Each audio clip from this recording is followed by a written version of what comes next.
தற்போது சமாதான ஏஜி சபையின் தலைமை போதகர் பாஸ்டர் ஆர் கிளாரன்ஸ் மருதையா அவர்கள் தேவனுடைய செய்தியை கொண்டு வருவார்கள். கிறிஸ்துவுக்குள் அன்பானவர்களே, இந்த நாளிலேயும் இந்த ஊடகத்தின் மூலமாய் உங்களை சந்திப்பதிலும் மகிழ்ச்சி அடைகிறேன். அப்போஸ்தலனாகிய பவுல் தன்னுடைய அன்பின் குமாரனாகிய தீமோத்தேயுவுக்கு கொடுக்கிற ஒரு ஆலோசனை என்னவென்றால், என் மகனே, என்னுடைய ஊழியம் நிறைவேறும் காலம் வந்திருக்கிறது. ஆகவே நீ ஒரு புதிய தலைமுறை அடுத்த என்னோடு கூட இருந்து என்னுடைய ஊழியத்தை தொடர்ந்து செய்யக்கூடிய ஒரு தேவ மனிதன் நீ எப்படி இருக்க வேண்டும்?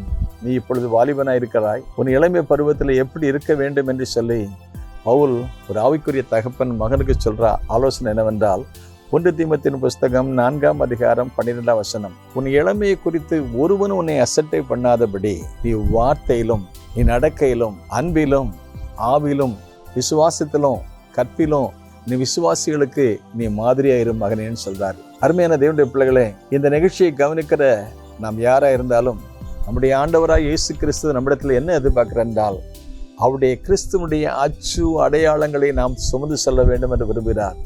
ஆகவே இந்த பவுல் தன்னுடைய ஊழியத்தை சொல்லும் பொழுது, நான் கிறிஸ்துவனுடைய அச்சு அடையாளங்களை சுமந்து செல்கிறேன், இதை போலவே என் ஆவிக்குரிய மகனே, நீ என்னுடைய விசுவாசத்தையும் என்னுடைய நடத்தையும் என்னுடைய வாழ்க்கையை கவனித்து பார்க்குறிய மகனே, நான் தேகத்தை விட்டு பிரியும் காலம் வந்தது. நீ எவ்வளவு காலம் நான் இருப்பேன்னு எனக்கு தெரியாது, ஆனால் எவ்வளவு காலம் இருந்தாலும் என்னுடைய ஊழியத்தை தொடர்ந்து செய்கிற என்னுடைய ஆவிக்குரிய மகனாகி நீ எப்படிப்பட்டவனாக இருக்க வேண்டும் என்று நம்பர் 1, வார்த்தை மிக முக்கியமானது.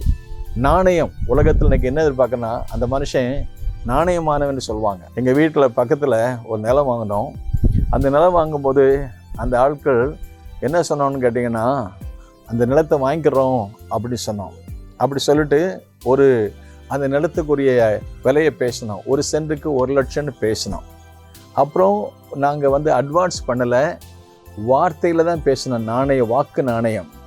ஆனால் 1 வருஷம் கழித்து தான் அந்த இடத்த முடித்தோம். No agreement, no advance payment. ஆனால் 1 வருஷம் கழித்து அந்த ஆட்கள் கேட்டாங்க, ஐயா நீங்கள் இடம் வாங்குறேன்னு சொன்னீங்களே, அந்த இடத்த வாங்குறீங்களான்னு கேட்டாங்க. ஆமாம், நிச்சயம் நாங்கள் வாங்குறோன்னு சொன்னோம். ஆனால் எந்த வாக்கும் மாறாமல் விலையும் கூட்டாமல் அவங்க சொன்ன வார்த்தையின்படி வாக்கு நாணயமாக அவங்க இருந்ததுனால அதே விலைக்கு 1 சென்ட் 1 லட்சம் ரூபான்னு கொடுத்து முடித்த உடனே பக்கத்தில் அவங்க பார்த்துட்டு சொன்னாங்க, இந்த இடத்த விலைக்கு வாங்குறீங்களோன்னு கேட்டாங்க. ஆமான்னு சொன்னோம். என்ன விலைக்குன்னு கேட்டாங்க. 1 லட்சம். இன்றைக்கி நாங்கள் 2 லட்சம் தரீங்களான்னு கேட்டாங்க. அருமையான தேவனுடைய பிள்ளைகளை பாருங்கள், அவங்க வாக்கு மாறி இருந்திருப்பாங்கன்னா அவங்க 2 லட்சம் கிடைச்சிருக்கும். ஆனால் பணத்தில் அல்ல, அவங்க குணத்தில் முக்கியமாக இருந்தாங்க. வாக்கு நாணயம். ஆகவே வேதம் நமக்கு சொல்கிறது, அவன் ஆணையிட்டதில் அவன் தவறாதிருக்கிறான். வாக்கு நாணயம், வாக்கு மாறாதவர். ஆகவே நாமும் ஒரு வார்த்தை சொல்லுவோமேனா அந்த வார்த்தையில் உண்மையாக இருப்போம். அந்த வார்த்தையில் உண்மையாக இருக்கும் பொழுது அது நம்முடைய ஆண்டோடைய நாமத்தை மகிமைப்படுத்துவதற்கு எதுவாக இருக்கும். ஒரு ஆள்கிட்ட ஒரு வாக்கு கொடுத்தா அந்த வாக்குக்கு நாம் உண்மையாக இருக்கணும். கல்யாணத்தில் வாக்கு கொடுக்குறேன்ல, வாழ்விலும் தாழ்விலும் சுகத்திலும் துக்கத்திலும் ஏற்றத்தாழ்வு வரும்போது நான் உன் கூட இருப்பேன் அப்படி சொல்கிறோம். ஆனால் அந்த வாக்கு எத்தனை பேர் மாறிடுறாங்க, வாழ்க்கையில் மாறிடுறாங்க, ஊழியத்தில் மாறிடுறாங்க, இன்னும் தொழிலில் மாறிடுறாங்க.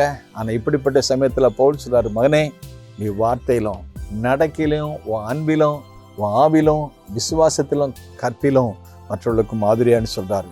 இதே போலவே இந்த செய்தியை கேட்குற நாமும் நம்முடைய ஆண்டவருக்கும் நம்ம வைத்த குடும்பத்திற்கும் வைத்த சபைக்கும் நம் மாதிரி இருப்போம்.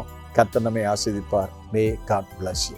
பூமியிலே சமாதானமும் பிரியமும் உண்டாகட்டும்.